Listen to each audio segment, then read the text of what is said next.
नमस्कार। स्वागत है आप सभी का आपके अपने YouTube चैनल ए सर एकेडमी पर। पिछली क्लास में हमने क्लास 8 की साइंस का चैप्टर फर्स्ट समझा था। उसमें हमने ये समझा था क्रॉप क्या होती है, क्रॉप के टाइप समझे थे और साथ में क्रॉप प्रोडक्शन समझा था। क्रॉप प्रोडक्शन के अंदर कौन कौन सी स्टेप्स हम फॉलो करते हैं, कौन कौन सी स्टेप्स उनके हमने नेम अकेले पढ़े थे, है ना, उनको हमने डिटेल में नहीं समझा था। आज हम उसी टॉपिक को आगे बढ़ाते हुए जो कल 7 स्टेप्स अपन ने समझी थी, उनके नेम जो समझे थे उनको आज हम डिटेल में समझेंगे। तो सबसे पहले हम क्या करेंगे, चैप्टर का नेम डालेंगे। चैप्टर का नेम, चैप्टर नंबर कौन सा है, चैप्टर है फर्स्ट। चैप्टर का नेम क्या है, crop production and management. Crop production and management. Crop हमने कल समझ लिया था, इसके टाइप्स ही समझ लिए थे। प्रोडक्शन के अंदर हम कौन कौन सी मेथड्स का यूज़ करते हैं, उन मेथड्स के नेम हमने कल समझ लिए थे। और मैनेजमेंट का मतलब भी हमने कल समझ लिया था, लेकिन आज हम मैनेजमेंट को डिटेल में समझेंगे। उससे पहले प्रोडक्शन के अंदर जो हम 7 स्टेप्स का यूज़ करते हैं, 7 स्टेप फॉलो करते हैं, उनके बारे में आज हम डिटेल में समझेंगे। तो कितनी मेथड्स थी, 7 मेथड्स। कितनी मेथड्स थी, 7 मेथड्स ऑफ एग्रीकल्चर। एग्रीकल्चर। तो फर्स्ट स्टेप कौन सी थी, फर्स्ट स्टेप थी प्रिपरेशन ऑफ सॉइल। ये हमारी क्या थी, फर्स्ट मेथड थी जो हम एग्रीकल्चर के अंदर फॉलो करते हैं, है ना। तो प्रिपरेशन ऑफ सॉइल को ही हम क्या कहते हैं, टिलिंग और प्लाउइंग। टिलिंग और प्लाउइंग। अब ये टिलिंग का मतलब क्या होता है और प्लाउइंग मतलब क्या होता है। देखो, टिलिंग का मतलब होता है मिट्टी को लूज करना। जब हम मिट्टी को तैयार कर रहे होते हैं तो मिट्टी को क्या करते हैं, लूज करते हैं। सॉइल को क्या करते हैं, लूज करते हैं।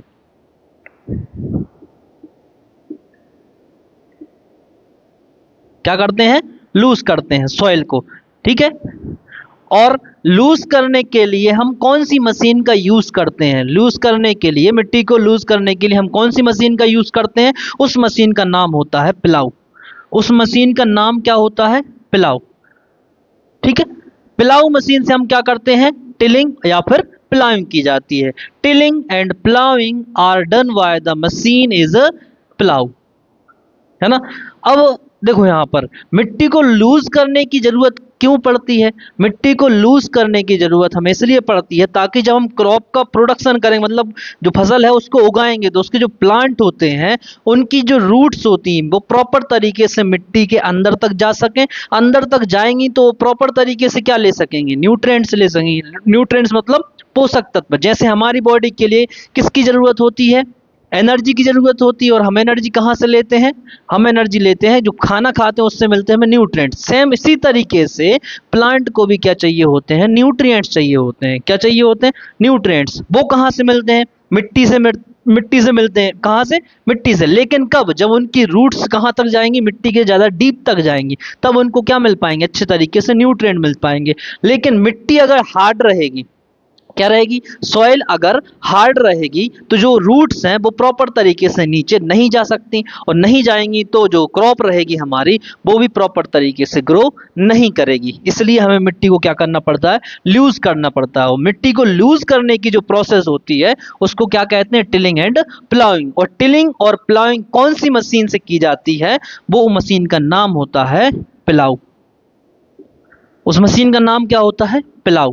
प्लाऊ ट्रैक्टर, जो ट्रैक्टर होता है ना, उसके पीछे हम अटैच करते हैं। उसके बाद प्लाऊ से प्लाउइंग की जाती है या फिर टिलिंग की जाती है। कौन सी स्टेप के अंदर की जाती है ये सब, प्रिपरेशन ऑफ सॉइल के अंदर किया जाता है ये सब, ठीक है ना। लेकिन दिक्कत ये, एक दिक्कत हमें आ जाती है, उसमें एक प्रॉब्लम आ जाती है। वो प्रॉब्लम कौन सी होती है, प्लाऊ करते टाइम जो मिट्टी होती है, मिट्टी के बड़े बड़े जो होते हैं ना, पत्थर टाइप के बन जाते हैं, जिनको हम क्या कहते हैं क्रम्स कहते हैं, क्रम्स बोलते हैं। क्या कहते हैं? क्रम्स बोलते हैं, ठीक है ना। लेकिन ये क्रम्स हमें जब सोइंग करते हैं उस टाइम पर बहुत ज़्यादा प्रॉब्लम क्रिएट करते हैं। तो इन क्रम्स को क्या करना पड़ता है? इन क्रम्स को भी लूज करना पड़ता है। क्या करना पड़ता है? क्रम्स को लूज करना पड़ता है, और साथ में जो खेत होता है ना, हमारा फील्ड होती है, उसको एक लेवल में लाना पड़ता है। प्लाउइंग करने के बाद ऊपर नीचे हो जाती है, जो मिट्टी होती है ना ऊपर नीचे हो जाती है, कहीं पर गड्ढे ज़्यादा हो जाते हैं और कहीं पर ऊपर की ओर आ जाती है मिट्टी। इसलिए हम उस मिट्टी को क्या करना पड़ता है? लेवल में लाना पड़ता है। और लेवल में लाने के लिए हम एक और मशीन का यूज़ करते हैं। उस मशीन का नाम क्या है? उस मशीन का नाम है कल्टीवेटर। उस मशीन का नाम क्या है? कल्टीवेटर है। कल्टीवेटर सॉइल को क्या करता है? सॉइल को लेवल करता है, सॉइल का लेवल करता है, ठीक है ना। सॉइल की लेवलिंग करता है सॉइल की लेवलिंग करता है ना। प्लाउइंग करता है, टिलिंग करता है, जिससे क्या बन जाते हैं? मिट्टी के क्रम्स बन जाते हैं। क्या बन जाते हैं? क्रम्स बन जाते हैं। क्रम्स को लेवल करने का काम कल्टीवेटर करता है। कौन करता है? कल्टीवेटर करता है। इस तरीके से हम क्या करते हैं? मिट्टी को तैयार करते हैं, ठीक है। इसके बाद हम समझेंगे नेक्स्ट स्टेप। इसके बाद क्या समझेंगे? नेक्स्ट स्टेप समझेंगे। इसके बाद हम समझेंगे नेक्स्ट स्टेप। नेक्स्ट स्टेप का नेम क्या है? क्या नेम है? कल बताया था ना मैंने। नेक्स्ट स्टेप का नाम है सोइंग। क्या है? सोइंग। और सोइंग में ही मैंने बताया था, इसी में हम क्या करते हैं? सिलेक्शन करते हैं। सिलेक्शन करते हैं किसका? Good and healthy seeds. Good and healthy seeds का क्या करते हैं? सिलेक्शन करते हैं। कौन सी प्रोसेस के अंदर? कौन सी मेथड के अंदर? सोइंग मेथड के अंदर। सोइंग करना क्या होता है? सोइंग मतलब जो सीड होते हैं, बीज होते हैं, उनको हम किस में डालते हैं? मिट्टी के अंदर डालते हैं, मतलब बोनी करते हैं। लेकिन बोनी करने से पहले हमें कैसे पता चलेगा कि जो हम सीड मिट्टी के अंदर डाल रहे हैं वो अच्छे क्वालिटी के हैं या फिर खराब क्वालिटी के हैं? उसके लिए हमें क्या करना पड़ता है? अच्छे क्वालिटी के सीड को सेलेक्ट करना पड़ता है। सेलेक्ट करने के लिए हम एक मेथड का यूज़ करते हैं, जिसमें क्या किया जाता है? एक बर्तन लेते हैं, ठीक है ना। क्या लेते हैं? एक बर्तन लेते हैं। बर्तन में क्या रख दिया जाता है? पानी। बर्तन में क्या रखते हैं हम? पानी रखते हैं। और थोड़े से जो बीज होते हैं, मतलब जो बीज हम बोने वाले हैं, उनमें से थोड़े बीज हम उठाएंगे, और उठाने के बाद उसमें क्या करेंगे? इस बर्तन में जो पानी रखा हुआ है, वाटर है, उसके अंदर हम उसको सीड्स को क्या डालें? सीड्स को क्या करेंगे? डाल देंगे। सीड को क्या करेंगे? डाल देंगे। अब जो खराब सीड होते हैं, डैमेज सीड होते हैं, वो क्या करते हैं? पानी के ऊपर फ्लोट करना स्टार्ट कर देते हैं। क्या करते हैं?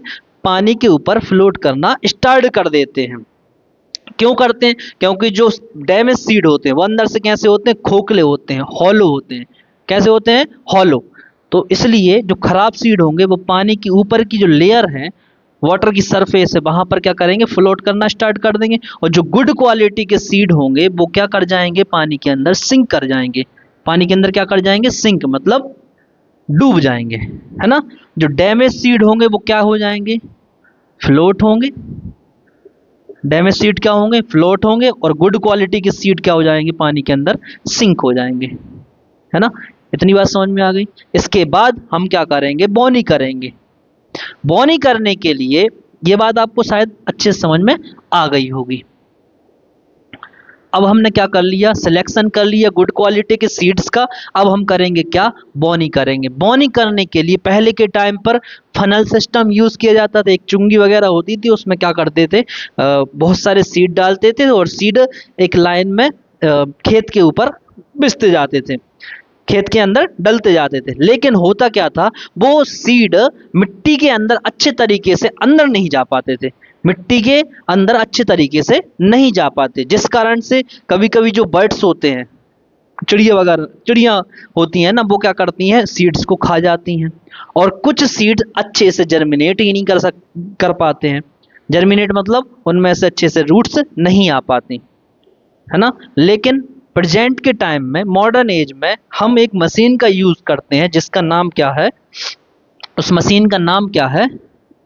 Seed drill. उस मशीन का नाम क्या है? Seed drill. सीड ड्रिल क्या करता है? सीड ड्रिल जो सीड्स होते हैं, क्या जो सीड्स होते हैं वो एक जो सीड्स होते हैं उनको अच्छे तरीके से मिट्टी में क्या करता है? दबाता जाता है, मिट्टी के अंदर डालता जाता है। साथ में जितना गैप पहले वाले सीड के अंदर छोड़ा था उतना ही गैप आने वाले सीड के अंदर छोड़ता है ना। ऐसा नहीं है कहीं पर ज़्यादा छोड़ दिए, कहीं पर कम, कहीं पर बहुत ज़्यादा कर दिए, ऐसा नहीं होता है। सीड ड्रिल पर्टिकुलर जो डिस्टेंस होता है उसमें डालता जाता है सीड को, ठीक है ना। सीड ड्रिल से हम क्या करते हैं? सोइंग करते हैं। Sowing is done by the seed drill, ठीक है। चलो अब नेक्स्ट मेथड क्या है? नेक्स्ट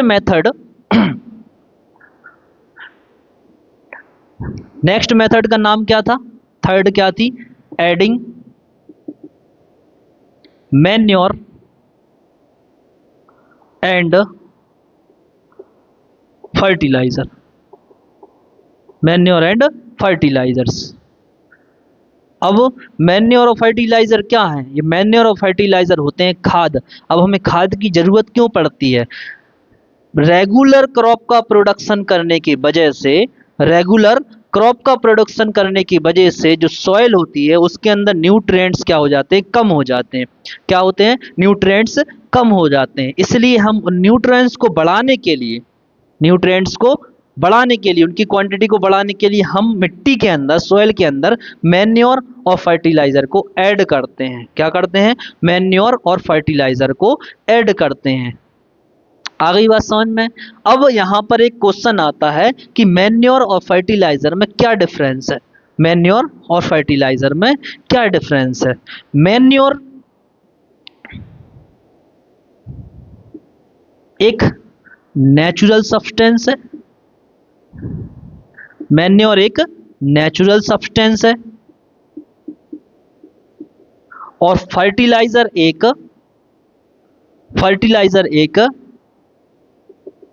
केमिकल सब्सटेंस है।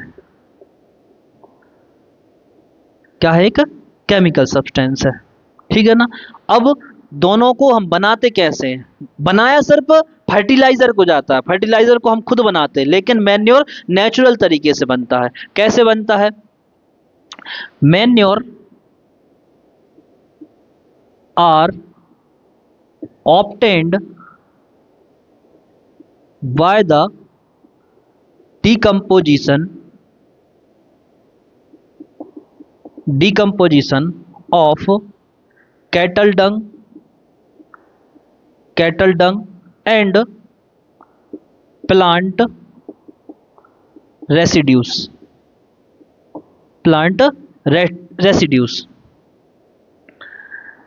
मैन्योर एक नेचुरल सब्सटेंस है जो कैसे बनता है? डिकम्पोजिशन से। कैसे बनता है? डिकम्पोजिशन से। किसके डिकम्पोजिशन? कैटल डंग और प्लांट रेसिड्यूज। कैटल डंग जो हम पालतू जो इस जानवर को हम पालते हैं, एग्रीकल्चर करते टाइम हम क्या करते हैं? जानवरों को पालते हैं, वो क्या करते हैं? गोबर करते हैं। तो गोबर से क्या होगा?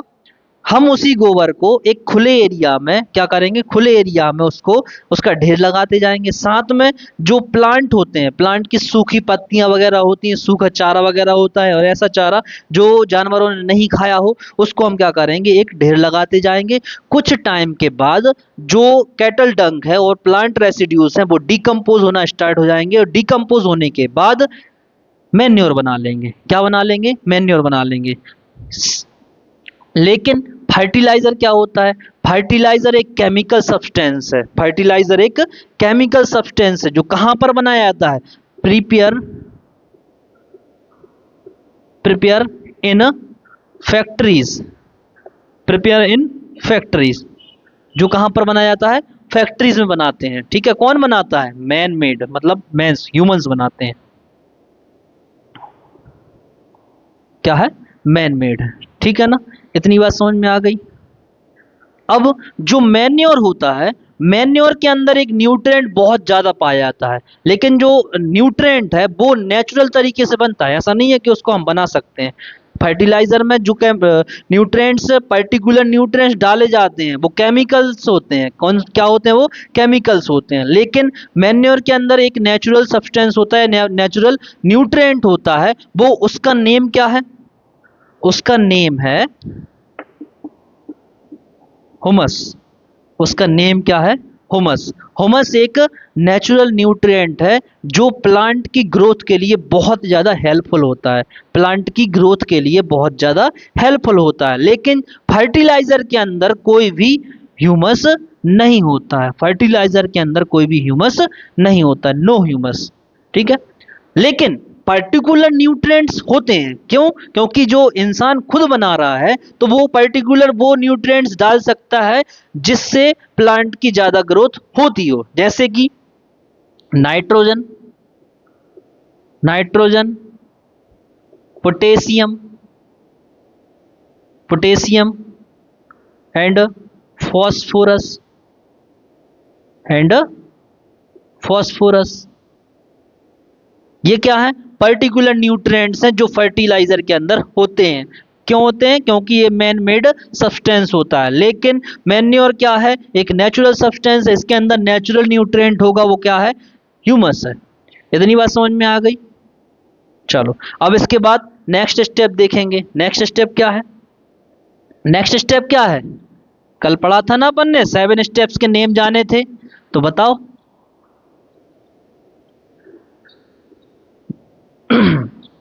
7 स्टेप के नेम हमने कल पढ़े थे, तो उसमें जो 4th वाली मेथड थी उसका नेम क्या था? 3rd वाली क्या हो गई? Adding manure and fertiliser. जो 4th वाली है उसका नेम क्या है? इरिगेशन। उसका नेम क्या है? इरिगेशन। ठीक है। इरिगेशन मतलब, इरिगेशन मतलब सिंचाई। इरिगेशन मतलब सिंचाई। अब क्या बिना पानी के फसल उगाओगे क्या? नहीं ना।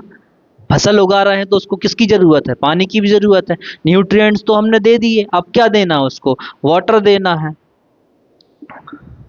The supply of water to crop at regular regular interval, regular interval is called irrigation, is called irrigation। Water की सप्लाई करना किसमें? क्रॉप में। कैसे? रेगुलर इंटरवल में, मतलब थोड़े टाइम के लिए रुक रुक कर। ऐसा नहीं है कि हम पर परमानेंट पानी क्या करते जा रहे हैं? देते जा रहे हैं। पर्टिकुलर टाइम पर क्या किया जाता है? पानी दिया जाता है, और थोड़ा रुक रुक कर इंटरवल के साथ पानी हमें सप्लाई करना पड़ता है। अगर रेगुलर पानी देते जाओगे तो हो सकता है जो प्लांट है उसकी रूट्स क्या हो जाएं? खराब हो जाएं। और अगर रूट्स खराब हो जाएंगी तो प्लांट सरवाइव नहीं कर पाएगा और हमारी फसल क्या हो जाएगी? खराब हो जाएगी। फसल क्या हो जाएगी? खराब हो जाएगी। तो वाटर की रेगुलर इंटरवल में क्या करना? सप्लाई करना। किसके लिए? क्रॉप के लिए। क्या कहलाएगा? इरिगेशन कहलाएगा। क्या कहलाएगा? इरिगेशन कहलाएगा। अब होता क्या है कि हम पानी को अगर एक साथ डालते हैं तो मिट्टी को जितनी जरूरत है उतना पानी क्या कर लेगी? एब्जॉर्ब कर लेगी, और बाकी का पानी क्या हो जाएगा? वेस्ट चला जाएगा। क्या चलेगा? वेस्ट चला जाएगा, बह जाएगा, वो कोई काम का नहीं रहेगा। इसलिए इरिगेशन में हम कुछ सिस्टम का यूज करते हैं। ठीक है ना। क्या करते हैं? कुछ सिस्टम का यूज करते हैं जो क्या करते हैं? पानी की बचत करते हैं। क्या करते हैं? पानी की बचत करते हैं। तो अब हम वो दोनों सिस्टम के नेम जानेंगे। जो हमारी टेक्स्ट बुक है उसके अंदर 2 सिस्टम के बारे में बताया गया है। ठीक है ना। तो हम 1 बाय 1 उसको समझ लेते हैं। तो फर्स्ट सिस्टम का नाम क्या है? फर्स्ट सिस्टम का नाम क्या है? Sprinkle system, sprinkler system. ठीक है। और सेकंड का नाम क्या है? Drip system. सेकंड का नाम क्या है? Drip system. स्प्रिंकलर सिस्टम और ड्रिप सिस्टम, ये दोनों सिस्टम इरिगेशन के सिस्टम है जिससे हम पानी की क्या करते हैं, बचत करते हैं, या फिर पानी के वेस्टेज को हम रोकते हैं, पानी के वेस्टेज को हम रोकते हैं। स्प्रिंकलर का मतलब होता है छिड़काव करना, पानी का छिड़काव के थ्रू क्या करना, इरिगेशन करना, उसको हम कहते हैं स्प्रिंकलर सिस्टम। और ड्रिप सिस्टम क्या कहलाता है, ड्रिप सिस्टम में हम ड्रॉप बाय ड्रॉप पानी क्या करते हैं, सप्लाई करते हैं। कैसे करते हैं, सबसे पहले हम स्प्रिंकलर सिस्टम के बारे में समझेंगे। स्प्रिंकलर सिस्टम क्या होता है, एक मेन पाइपलाइन में परपेंडिकुलर पाइप्स लगाते हैं। क्या करते हैं, परपेंडिकुलर पाइप लगाते हैं। परपेंडिकुलर पाइप के टॉप पर एक क्या लगी होती है, नोजल लगी होती है। क्या लगी होती है, नोजल लगी होती है। और जब पंप क्या करता है, जो पंप यहाँ पर जब जो मोटर होती है या फिर पंप होता है, वो क्या करता है, पानी को प्रेशर से मेन पाइपलाइन के अंदर क्या करता है, प्रेशर से मेन पाइपलाइन के अंदर सप्लाई करता है। और मेन पाइपलाइन के अंदर ये परपेंडिकुलर पाइप्स लगे हैं और उनके टॉप पर क्या लगा हुआ है, नोजल लगी है। क्या लगी है, नोजल लगी है। नोजल क्या करती है, रोटेट करती है। नोजल क्या करती है, रोटेट करती है, और नोजल से ही पानी क्या होता है, बाहर आता है। और ऐसा लगता है कि आर्टिफिशियल रेन हो रही हो। आर्टिफिशियल मतलब किसी ने बरसात करवा दी हो, इस टाइप से पानी का छिड़काव फसल के ऊपर होता जाता है। और इस टाइप के सिस्टम को हम क्या कहते हैं, मेथड को क्या कहते हैं, स्प्रिंकलर सिस्टम कहते हैं। क्या कहते हैं, स्प्रिंकलर सिस्टम कहते हैं। स्प्रिंकलर सिस्टम में मिट्टी को जितनी भी पानी की जरूरत है उतना पानी इजी तरीके से क्या करती है, सोखती जाती है। क्या करती है, सोखती जाती है या फिर एब्जॉर्ब करती जाती है। ठीक है ना। उसके बाद नेक्स्ट क्या है, नेक्स्ट सिस्टम क्या है, ड्रिप सिस्टम। नेक्स्ट सिस्टम क्या है, ड्रिप सिस्टम। ड्रिप सिस्टम में होता क्या है, जो प्लांट्स होते हैं, जो क्या होते हैं, प्लांट्स होते हैं,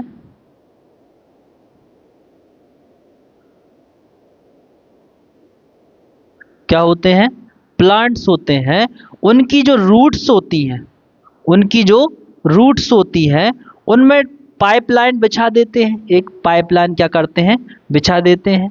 ठीक है ना, पाइपलाइन डाल देते हैं और जिस जगह पर प्लांट की रूट है वहां पर एक छोटा सा क्या करते हैं, होल कर देते हैं। पाइपलाइन में क्या करते हैं, होल कर देते हैं, ताकि जो वाटर है वो ड्रॉप बाय ड्रॉप रूट्स में पहुंचता जाए और जो प्लांट है उसकी जो रूट्स है उसके डीपली तक जो वाटर है वो डीपली तक पहुंच जाए। कौन से सिस्टम में, ड्रिप सिस्टम में। अब ये स्प्रिंकलर सिस्टम और ड्रिप सिस्टम का यूज कहां कहां पर ज्यादा फायदेमंद होता है। जैसे मान लो स्प्रिंकलर सिस्टम, कहीं पर मिट्टी कैसी है, अनइवन है। अनइवन मतलब कहीं पर ऊपर को है, कहीं पर नीचे को है, कोई लेवल नहीं है मिट्टी का। वहां पर कौन सा सिस्टम ज्यादा यूजफुल रहता है, वहां पर स्प्रिंकलर सिस्टम ज्यादा यूजफुल रहता है ना। क्यों, क्योंकि अपन पानी जब डालेंगे तो जैसे मान लो ढलान वाली जगह है, ढलान पे अपन ने ऊपर से पानी डाला तो पानी पूरा का पूरा क्या हो जाएगा, बह जाएगा। मिट्टी अच्छे तरीके से उस पानी को सोख ही नहीं पाएगी, एब्जॉर्ब भी नहीं कर पाएगी। तो वहां पर कौन सा सिस्टम ज्यादा यूजफुल रहता है, स्प्रिंकलर सिस्टम। ठीक है ना। जैसे मान लो, और ड्रिप सिस्टम कहां पर ज्यादा यूजफुल रहेगा, ड्रिप सिस्टम उस एरिया में ज्यादा यूजफुल रहता है जहां पर पानी की बहुत ज्यादा क्या होती है, शॉर्टेज होती है। क्या होती है, शॉर्टेज होती है, पानी की बहुत ज्यादा कमी होती है। तो वहां पर हम बूंद बूंद करके पानी पहुंचाते हैं प्लांट्स की रूट में, है ना। तो प्लांट को पानी भी मिल जाता है, वाटर भी मिल जाता है, और हमारा जो पानी की शॉर्टेज है उससे भी हमें ज्यादा प्रॉब्लम नहीं आती। तो ये रहा हमारा क्या, इरिगेशन, सिंचाई करने का तरीका। अब इसके बाद नेक्स्ट क्या है,